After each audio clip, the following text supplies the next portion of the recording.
மரத்தை வெட்டிட்டாங்க. அந்த மரம் வெட்டுறதுலாம் எனக்கு பிடிக்காது. என்ன பண்ணுறது, ஷெட்டு போடுறதுனால மரம் வெட்டிட்டாங்க. நம்ம அண்ணன் வெல்டிங் அடிக்கிறாரு பாருங்கள். அப்படியே பார்த்தீங்கன்னா இங்கே சிவில் ராட் இருக்குங்க இல்லையா, அப்படியே வந்து சிவில் ராட் அப்படியே வெல்ட் பண்ணிக்கலாம். வெல்ட் பண்ணிட்டுனா நல்லா ஹெவியாக இருக்கும். சுகு கண்ணாடிடா.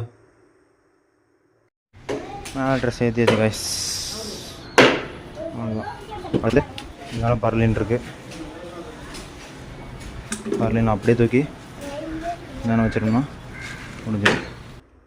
பார்த்தீங்கன்னா பர்லின் போட ஆரம்பிச்சிட்டோம். ஃபஸ்ட்டு பர்லினோட கேப்பு 12 இன்ச்சு, அடுத்ததெல்லாம் வந்து 38 இன்ச்சு. 38 இன்ச்சில் 6 பர்லின் வரும். மீதி ஒரு பர்லின் வந்து ஃபஸ்ட்டு வந்துடும். ஷெட்டோட அகலம் பார்த்திங்கன்னா 18 அடி. இப்போ பர்லின்லாம் போட்டு முடித்தாச்சு.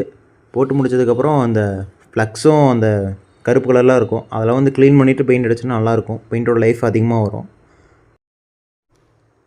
இந்த ஜாயிண்ட்லாம் வந்து மாற்றி மாற்றி மாற்றி மாற்றி போட்டிருப்போம். ஏன்னா ஜாயிண்ட்டை வந்து சீக்கிரம் துருப்பிடிக்க ஆரம்பிச்சிடும். இப்படி மாற்றி மாற்றி போகிறனால லைஃப் வரும், துருப்பிடிக்காது. இருந்தாலும் இப்படி மாற்றி மாற்றி போடுறது கொஞ்சம் நல்லாயிருக்கும்.